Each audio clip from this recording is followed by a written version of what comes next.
What's going on, everybody? My name is Trinkill, and welcome back to Know Your Enemy. So if you're new to this series, this is a slightly different take on a god guide type video. In each episode, we take a look at a specific god. We then give you tips on how to play against that god, should you happen to find that god on the enemy team. In today's episode, we're going to be discussing Cabrakan, the destroyer of mountains. Alright, so the first thing we're going to do is take a look at the graph of Cabrakan. Now, if you've watched this series before, yes, this is an oddly shaped graph, but you'll know that this graph resembles very closely the graph of Emir. Both are very high in control, both are very high in defense, and both are mediocre everywhere else. If we compare the graphs, you'll see that Cabrakan falls a little bit in control and defense to Emir, but gains a little bit in mobility. Now, obviously, because healing is 0 means he does not have a heal of any kind, and just like the Emir graph, I think the damage could be potentially a little low because Cabrakan and Emir both can be very bursty gods if built damage. However, they're probably so low on damage because you're very rarely going to see them built damage. However, Cabrakan and Emir are my two favorite guardians to build damage on. So anyway, let's go ahead and move into the ability so we can see why his graph looks the way it does. So first off, his passive Shadow Zone, this is just a flat 5% damage reduction for him and all of his allies that are around him. So instantly in a team fight, you are at a 5% damage disadvantage if Cabrakan is on the other team. His first ability, Seismic Crush, is a very interesting ability. This is his initiation ability and or his escape ability. This is why he's got a little more mobility than Emir does. Essentially, once Cabrakan activates this ability, it lasts for 5 seconds. During that 5 seconds, he gets a movement speed increase of up to 35%, and anytime in that 5 seconds, his first successful basic attack will stun the person that it hits for 1 second.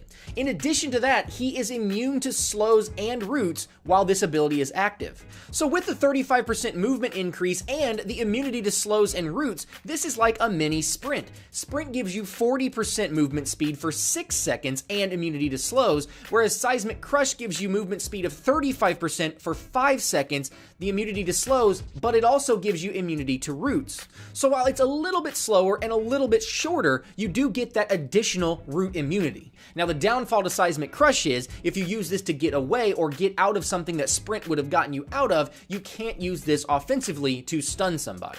His second ability is called Refraction Shield, and this ability comes with a passive bonus protections. At max rank, you get 8 protections per stack up to 5 stacks, or a total of 40 protections. So at max rank, Cabrakan has the ability to have 40 free protections and a 5% damage decrease from his passive, making him innately tanky. Now the active portion of this ability is just going to do damage unless you have max stacks from the passive, in which case Cabrakan has yet another stun. So if you have all 5 stacks of your passive from Refraction Shield and then you activate Refraction Shield to attack an enemy, they will again be stunned for 1.5 seconds.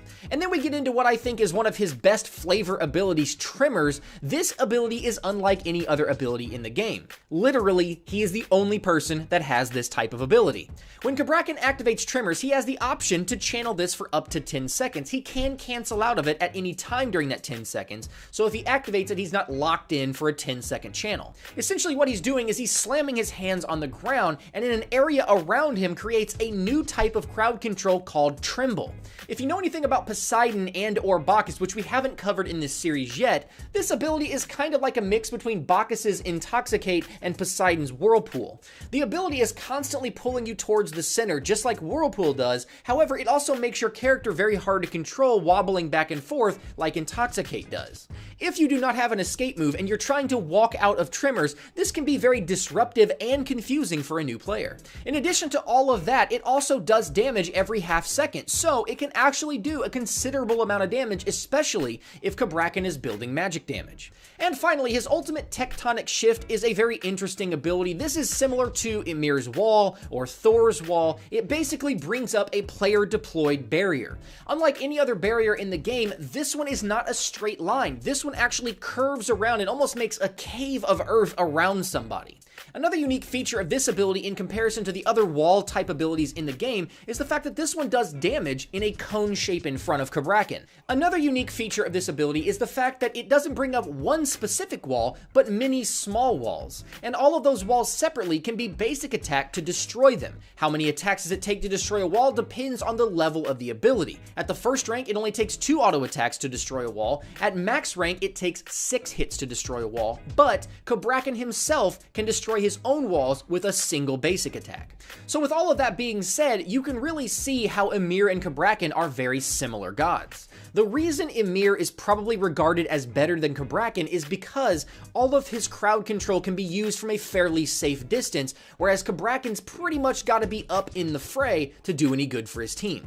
Other than that, just like Ymir, every single ability that he has some sort of crowd control on it. They both have wall type abilities. They can both be very bursty if built damage. They are both very disruptive, and they are both innately pretty tanky. So let's move into the mechanics section and see if Ymir's tips are similar to Cabrakan's tips. So in the mechanics section, we're going to talk about some tips that may help you as you're playing against a Cabrakan. Now, as far as tips are concerned, there's not a lot in here that's going to blow your mind, but what I'm going to do is at least open your eyes to some of the things that you may see Cabrakan doing. Now, first off, let's talk about his Seismic Crush. Remember, this is his only mobility, so if he uses this to stun, Cabrakan cannot get away. Now, you as a player are going to have to decide whether or not it's smart to attack Cabrakan after he is immobile, simply because he is a tank, and you're going to have to decide whether or not you want to spend your time attacking the tank who's probably got a lot of protections built. However, do remember that this can be a very quick and dirty stun. The issue for Cabrakan is this stun is very predictable. He activates it and has to run towards you to basic attack you once. This makes this a very poor initiation, but just like Ymir, watch out for a Cabrakan with Blink. This puts him right in the fray and gives him the ability to use his Seismic Crush to get a stun, wait until he builds up his passive on Refraction Shield to use his 2 for another stun, and then can unload his Tectonic Shift Tremors combo, which we'll talk about in a second. So while Seismic Crush is fairly predictable for an initiation ability, it's got a lot of utility to it. Now, as far as Refraction Shield is concerned, there's not much to talk about with this ability. It's just a damage ability unless he's got his passive stack, then it's an extra stun. So I would treat this as if it is always a second stun and leave that up to a misplay from the other player if he doesn't utilize it as a second stun. His third ability, Tremors, again, very disruptive, but remember that if you are stuck in Tremors, you can jump out, you can dash out, you can teleport out, the Tremble can be cleansed with Purification Beads. There are a lot of ways to get out of his Tremors. This is very similar to Ymir's ultimate in the fact that it's a massive AoE around him which slows you and kind of holds you in it, so if you think you can't get out of the Tremble, then just turn around and attack Cabrakan until you are able to get out. This is especially true for a Cabrakan who may be slightly low on health, because unlike Ymir's ultimate where it's going to explode into a massive AoE and you're on a timer, Cabrakan's damage is low damage over time. This gives you the opportunity or the ability to out-damage Tremors, and for new players, they may get locked into the fun of the ability and forget that they can cancel it to get away from you.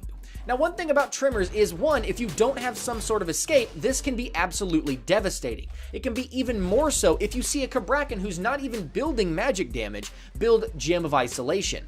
This is an item that you may see on a Cabrakan if his team is ahead. It gives him a lot more ability to control a team fight, because not only now does everything around him tremble, it also is slowed. The same thing can be said for a Cabrakan with Weakening or Enfeebling Curse. Cabrakan can run in, pop the curse, then throw down Tremors, and it is very, very hard to get out of that if you do not have an escape move. And finally, his ultimate ability, Tectonic Shift, again, just like Tremors, very, very strong against people that do not have a jump or a teleport. Even if you have a dash, Tectonic Shift can be devastating. Now let's talk about the big difference between Tectonic Shift and the other walls in the game. If Ymir walls you in lane, you can simply run left or right around that wall. If Cabrakan walls you in lane, it creates a cave shape around you, and not only are you forced to run left or right around the wall, but you first have to come back towards his team to get around those edges. So if you don't have a jump or a teleport, the last thing that you want to do is run back towards the enemy team to get around the wall. Now usually walls aren't so bad if you have a dash, because the dash at least gives you enough mobility to kind of juke somebody. However, there's only one way out of Cabrakan's ultimate, and that is back towards the enemy team. So even if you have a dash, there's only one direction you can go, and the enemy team knows that. So let's talk about his tectonic shift combo. First off, he's going to drop his walls down to stop you from moving. He then has the opportunity to stun you in one of two ways. If he has his passive up, he can stun you again, and then he's likely to drop down trimmers while you're stuck in that cave. So now, not only are you stuck in that cave shape of walls, you've also been stunned for 2 seconds, and you're finally trembling, so you can't get around as easily as you could otherwise. Now, all of this is not even including the fact that he could have Gem of Isolation and or Weakening or Enfeebling Curse to slow you even more. So Cabrakan really shines against enemies with no escape. However, obviously in Smite, enemies with escapes are prioritized above those without, which is why in my mind Cabrakan falls a little short of most of the other Guardians in the game. So that about sums up Cabrakan. Hopefully you learned a little bit about how to play him. You can see that he's kind of Ymir light. I hope you enjoyed this video, guys, and if you come back and check us out next week, we're going to be discussing Loki, the trickster god.